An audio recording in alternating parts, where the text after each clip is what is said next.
Continuamos con Universidad en Vivo y ya estamos con uno de los columnistas de este noticiero. Él nos acompaña generalmente y hablamos un poco de lo que tiene que ver con la política internacional. Es así, bueno, gracias Julián, como todos los días juega por estar un ratito, compartir con nosotros y sobre todo hacer un pantallazo por las situaciones más importantes a nivel internacional. En este caso, viajamos a España.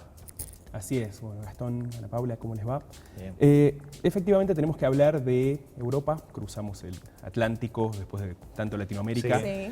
España que está a punto de poder formar gobierno luego ya de 2 elecciones donde había existido una situación de bloqueo político, podríamos decir, porque las fuerzas no estaban logrando conseguir acuerdos que permitieran, de acuerdo con el sistema parlamentario que existe en España, poder llegar a tener un gobierno y renovar, bueno, en este caso, lo que viene siendo la presidencia de Pedro Sánchez, del PSOE, el Partido Socialista Obrero Español. ¿Cómo es que se logra este acuerdo? ¿Mucha discusión, mucho debate o fue más consensuado también?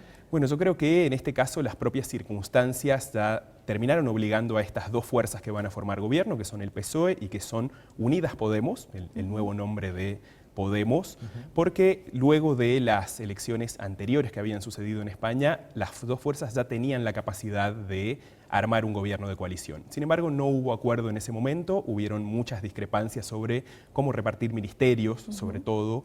Parece que Podemos pedía cosas que para el PSOE eran inaccesibles.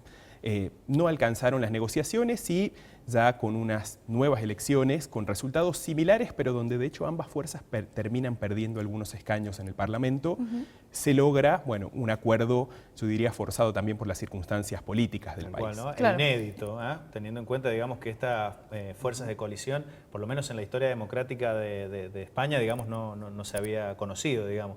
Una nueva manera, digamos, también que están aprendiendo los españoles, ¿no? De concordar y poder avanzar en eso, ¿no? Bueno, Iglesias prometió toda la lealtad por parte de su organización y dice que cuyos miembros van a dar lo mejor de sí mismos para el ejecutivo del presidente.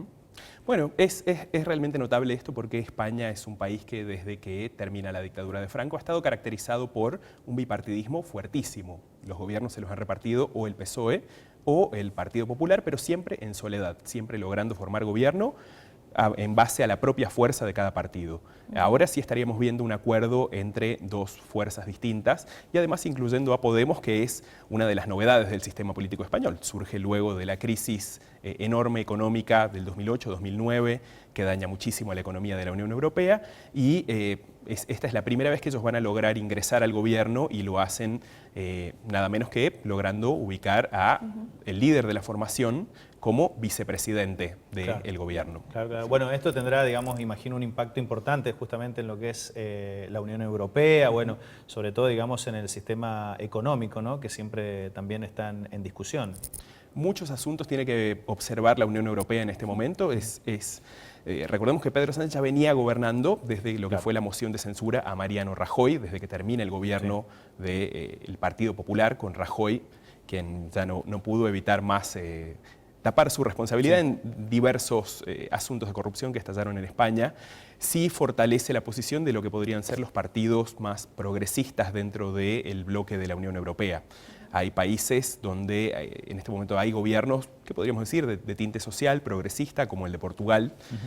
Sin duda que haya un gobierno entre Podemos y el PSOE va a fortalecer esa posición, pero yo creo que no sería un gobierno que avance con medidas realmente muy radicales, podríamos decir, sobre todo en asuntos económicos dentro de la Unión Europea. ¿Esto cómo sigue? ¿Necesita ser aprobado por el Congreso? ¿Cómo sigue este desarrollo? Ahora se tiene que realizar la sesión donde se produciría la investidura, si justamente están los votos. Esto también implica muchas otras negociaciones con otras fuerzas del sistema político español porque estas fuerzas no están en condiciones en este momento de llegar a una mayoría absoluta. Por lo tanto, se necesita que haya otras fuerzas que estén, por lo menos, no digamos, poniendo obstáculos para que estas fuerzas avancen. Bien. Estamos acá con toda una situación compleja.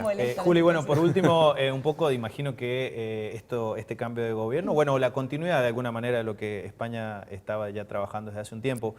Sí, digamos, en Sudamérica, sobre todo en Argentina, este cambio de gobierno, de alguna manera, digamos, puede influir en las relaciones, ¿no? Que tiene nuestro país con la madre patria. Yo creo que sin dudas es un asunto, bueno, recordemos que el propio Alberto Fernández viaja a España antes de las elecciones Sí. Claro. de las últimas, donde él se convierte en presidente electo, y mantiene contactos muy fuertes con Pedro Sánchez, pero también con Podemos al mismo tiempo. Se reúne, primero que nada, el encuentro más fuerte es con Pedro Sánchez y luego también tiene un encuentro sobre todo con, si no me equivoco, Pablo Iglesias no participa, pero sí está toda la militancia y tiene un peso muy simbólico esa reunión.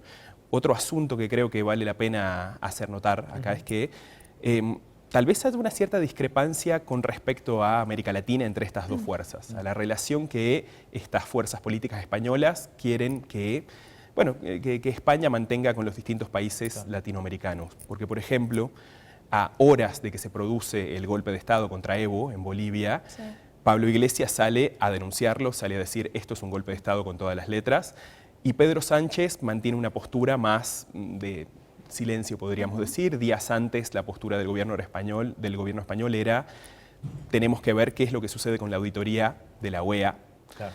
Y hasta ahora eso sigue un poco congelado. Veremos más adelante cuál de las dos posturas prima por este caso puntual y veremos también qué otras situaciones suceden en América Latina y cómo estos líderes reaccionan y qué postura toma España al respecto. Sin duda, ¿no? Bueno, no es poca cosa, digamos, que justamente desde el gobierno español empiecen, digamos, por lo menos una parte, comprenda, digamos, la verdadera situación del pueblo boliviano.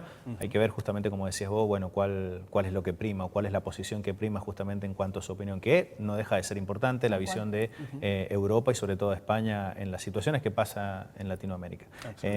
Julián, como siempre, muchísimas gracias, muy claro. Muy claro, todo. muchas gracias. Muchas gracias, compañeros.